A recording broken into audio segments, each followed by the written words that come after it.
लो मेरे प्यारे बच्चों, स्वागत है आप सभी का एसपी स्टडी क्लासेस के एक और बेहतर वीडियो पर। तो बच्चों, आज हम लोग पढ़ने वाले हैं क्लास 12 केमिस्ट्री के बारे में। केमिस्ट्री के 8 सबसे ज़्यादा महत्वपूर्ण टॉपिक्स हैं और ऐसे टॉपिक हैं कि आपके पेपर में भी आ सकते हैं और प्रीवियस ईयर क्वेश्चन पेपर जो आप देखोगे वहाँ पर आए हुए भी हैं। तो इसीलिए सारे 8 इंपॉर्टेंट जो टॉपिक हैं वो इंपॉर्टेंट है आपके लिए और आप इन सभी टॉपिक को तैयार कर लीजिए ताकि अगर आपके बोर्ड एग्जाम में टॉपिक आते हैं तो वहाँ पर आप इनको लिख सकें और आपको कोई भी प्रॉब्लम ना हो। ठीक है बच्चों, तो आइए हम सभी टॉपिक को एक एक करके अच्छे से समझ लेते हैं और बोर्ड एग्जाम 2025 की दृष्टि से ये सारे टॉपिक बहुत इंपॉर्टेंट है। फिर बता रहा हूँ, देखिए एक टॉपिक आता है मोलरिटी, यानी कि जिसको कहते हैं मोलरता। एक क्या होता है इस पे देखिए, इसकी परिभाषा टिप्पणी के साथ साथ इस टॉपिक पर आपके न्यूमेरिकल भी देखने को मिलते हैं। पता होगा आपको बोर्ड एग्जाम में न्यूमेरिकल भी हमारे आते हैं, तो यहाँ से आपको न्यूमेरिकल भी देखने को मिलते हैं जिनके लिए लगाना होता हमें सूत्र है। पहले हम इसकी परिभाषा देखेंगे, फिर इसका हम सूत्र देखेंगे। देखिए परिभाषा क्या होती है, 1 लीटर बिलियन में घुले, 1 लीटर जो बिलियन होता है उस 1 लीटर बिलियन में घुले हुए बिले के मोलों की संख्या को उस बिलियन की मोलरता कहते हैं। ये परिभाषा 2 लाइन की है, अगर आप सही से लिखो 1 लाइन में आ जाएगी, लेकिन एक किताबी परिभाषा नहीं है, आप बुक में ढूंढोगे ऐसा नहीं मिलेगा, बहुत लंबी परिभाषा लिखी हुई है। ध्यान रखिए 1 लीटर कोई बिलियन है, उस 1 लीटर बिलियन में घुले हुए जो भी बिले के मोल हैं, उस बिले जो घुले हुए बिले के मोल हैं उनकी संख्या को उस बिलियन की मोलरता कहा जाता है। अगर हमें मोलरता निकालनी है तो सूत्र लगाना पड़ता है, मोलरता इज इक्वल टू बिले के मोल अपॉन बिलियन का आयतन लीटर में। बिलियन का जो आयतन लेंगे ml में दिया होगा तो हम उसको एक बार लीटर में चेंज कर लेंगे। अब बात आएगी कि बच्चे हम बिले के मोल हैं जो निकालेंगे कैसे। अब बिले के मोल निकालने के लिए बिले का जो भी बिले पदार्थ होगा, बिले पदार्थ क्या होता है, जब बिलियन होता है उसमें जिसकी मात्रा कम होती है वो बिले होता है और जिसकी मात्रा ज़्यादा होती है वो बिलायक होता है। समझिए आगे, याद रखिएगा। इसका हम जब निकालेंगे तो अणुभार, इसका जो भार होगा जितना भी दिया गया अपन में इसका अणुभार, अगर 180 ग्राम दिया गया है तो उसका भार निकालेंगे, भार 180 हो जाएगा और अपन में आप अणुभार जो भी उसका अणुभार निकलेगा वो कर देंगे आपका जो बिलेक। फिर आप इस यहाँ पर मान पुट करके उसका आयतन निकाल के, कभी कभी आयतन पूछ लेता, मोलरता दे देता, सारे क्वेश्चन हो जाएंगे। समझ में आ गया। अगला देखिए, अगला बताता है मोल अंश या फिर इनको मोल प्रभाज या मोल फ्रैक्शन भी कहते हैं।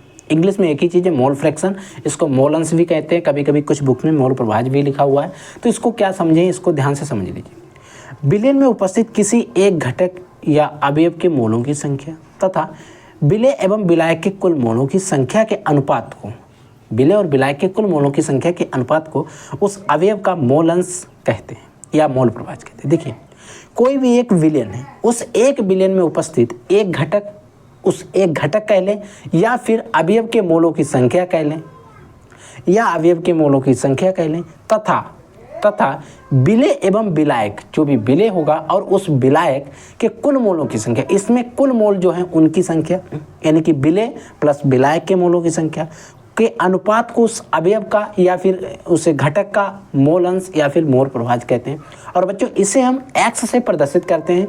अगर देखिए माना 1 बिलियन में बिले Na है, बिले जो है हमारा Na है तथा मोल Na मोल है, जो बिले होगा उसके Na मोल है तथा बिलायक के Nv मोल है। अगर हमें तब उपस्थित हों तब अगर बिले के हम अगर मोल निकाल लेते हैं तो बिले के मोल x से इक्वल टू क्या हो जाएंगे Na, यानी कि जो भी घटक दिया गया उसके मोल प्लस बिले और बिलायक दोनों के मोल जोड़ देंगे, अपॉन में भाग, इनको सभी को हल कर लेंगे, हमारा आंसर आ जाएगा। अगर हमें बी के मोल निकाल लें, Nb यानी कि बिलायक के मोल निकालने हैं, बिलायक के मोल निकालेंगे तो सबसे पहले ऊपर बिलायक जिसका निकालना होता है उसको ऊपर लिख देते हैं, बाद बाकी उसमें जो भी है टोटल लिख देते हैं, यानी कि जो भी बिलियन होगा उसमें बिले और बिलायक होंगे उनके दोनों के मोल लिख देते हैं, Na plus Nb, Na plus Nb, ये दोनों कॉमन। समझ में आ गया मोल अंश या मोल प्रभाज कैसे निकालते हैं। अगला टॉपिक देखिए बच्चों, अगला टॉपिक है बच्चों विद्युत लेपन। कभी कभी इन पर टिप्पणी आपके बोर्ड एग्जाम में पूछ ली जाती है। देखिए विद्युत लेपन क्या होता है। विद्युत लेपन यानी कि विद्युत का लेपन, लेपने वाली बात हो रही है। विद्युत अपघट्ट, जो भी विद्युत अपघट्ट होता है उस अपघट्ट द्वारा एक धातु पर दूसरी धातु की परत अगर हम चढ़ाते हैं तो इसकी प्रक्रिया को हम विद्युत लेपन कहते हैं। उदाहरण समझिए, कापर धातु पर जिंक धातु की पतली परत चढ़ाना। आप देखते हैं कापर के जो बर्तन होते हैं, चीज़ें होती हैं, उन पर जिंक धातु की हम पतली परत चढ़ा देते हैं, जिस प्रक्रिया को ही हम विद्युत लेपन कहते हैं। यानी कि किसी भी कोई भी विद्युत अपघट्ट है उसके द्वारा एक धातु पर दूसरी धातु की परत चढ़ाने की प्रक्रिया को हम विद्युत लेपन कहते हैं। एक आता बच्चों मोलर चालकता। देखिए मोलर चालकता क्या होती है इसको भी समझिए। किसी विद्युत अपघट्य पदार्थ के 1 मोल द्वारा उपलब्ध कराए गए आयनों की चालकता को, जो भी 1 मोल द्वारा उपलब्ध कराए गए आयनों की जो चालकता होती है उसको ही बच्चों हम मोलर चालकता कहते हैं। इसे बच्चों लैम्डा एम से प्रदर्शित करते हैं। इसका एक सूत्र इंपॉर्टेंट है और जिस पर आपको न्यूमेरिकल भी मोलर चालकता के ऊपर देखने को मिलते हैं।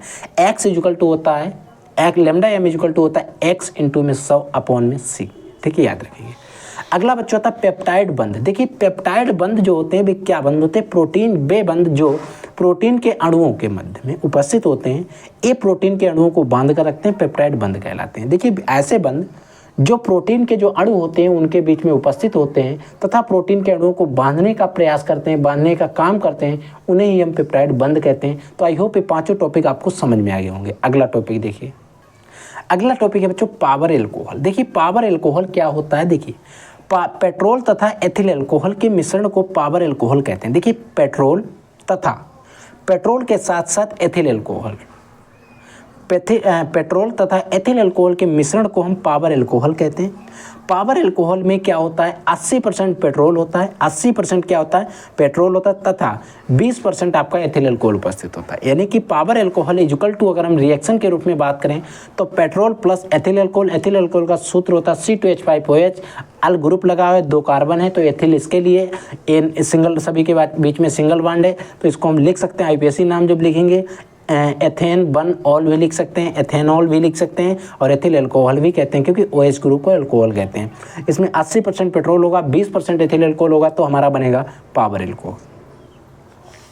अब बच्चों इससे पिछले वीडियो में हमने बात की थी कि हमारा एक परीक्षण होता है जिसे हम माइलेज परीक्षण कहते हैं, जिसमें हम कार्बोहाइड्रेट का परीक्षण करते थे, जिसमें हम कार्बोहाइड्रेट की एक परखनली लेते थे, उसमें कार्बोहाइड्रेट को और सांद्र H2SO4 को भरते थे। जब हम उसमें भरते थे, जब उसको रिंग को गर्म करते तो बैंगनी रंग की हमारे बलय प्राप्त होती। जब उस टेस्ट ट्यूब को परखनली को गर्म करते थे तो बैंगनी रंग की बलय प्राप्त होती थी। तो हमारा एथो था परीक्षण, हमारा जो था पाइनअप परीक्षण, माइलेज परीक्षण था। लेकिन यहाँ पर हमसे पाइनअप परीक्षण पूछा गया। इस पाइनअप परीक्षण के द्वारा हम फ्रैक्टोज का परीक्षण करते हैं। ये थोड़ा लेंदी भी होता, थोड़ा मतलब एक तरीके से बच्चे इसमें कंफ्यूज भी होते हैं, तो हम इसको समझाने का प्रयास करेंगे। इसको एक बार समझ लीजिए और उस वीडियो पर आपने बहुत अच्छा रिस्पॉन्स दिया, उसके लिए आपका धन्यवाद।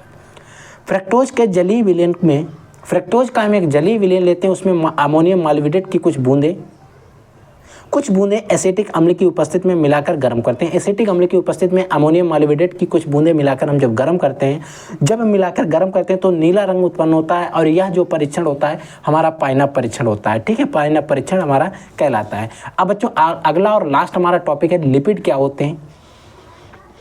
लिपिड के बारे में एक बार समझ लीजिए, इन पर भी हमारी टिप्पणी बहुत ज़्यादा बोर्ड एग्जाम में पूछी जाती है। तो वे तेल और वसा जो जंतुओं एवं वनस्पतियों से प्राप्त होते हैं, यानी कि वे तेल और वसा जो जंतुओं और वनस्पतियों से प्राप्त होते हैं, उन्हें हम लिपिड वर्ग के अंतर्गत रखा जाता है। लिपिड जो होते हैं जल में अविलेय पदार्थ हैं। याद रखना, लिपिड बच्चों जो होते हैं वो जल में क्या होते हैं? अविलेय होते हैं, सोल्यूबल नहीं होते, इनसोल्यूबल होते हैं। और जो निम्न ध्रुवण के कार्बनिक यौगिक जैसे ईथर, क्लोरोफॉर्म में विलेय होते हैं।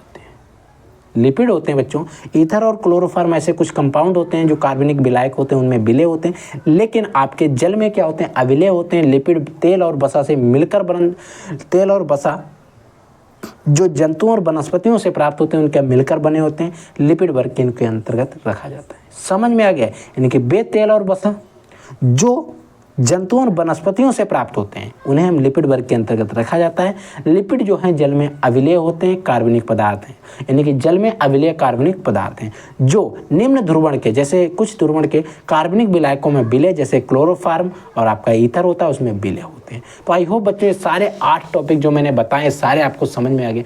इनमें से किसी भी क्वेश्चन में, किसी भी टॉपिक में आपका डाउट है तो आप वीडियो के कमेंट सेक्शन में कमेंट करके पूछ लीजिएगा। ठीक है बच्चों, तो अगर आपके मन में इससे अलावा भी किसी भी सब्जेक्ट का कोई भी डाउट, कोई भी क्वेश्चन है तो वो भी आप पूछ लीजिएगा। तो आई होप आपको आज का लेक्चर पसंद आया होगा। तो आप पढ़ते रहिए, आगे बढ़ते रहिए। I will take in next class. तब तक के लिए जय हिंद, वंदे मातरम।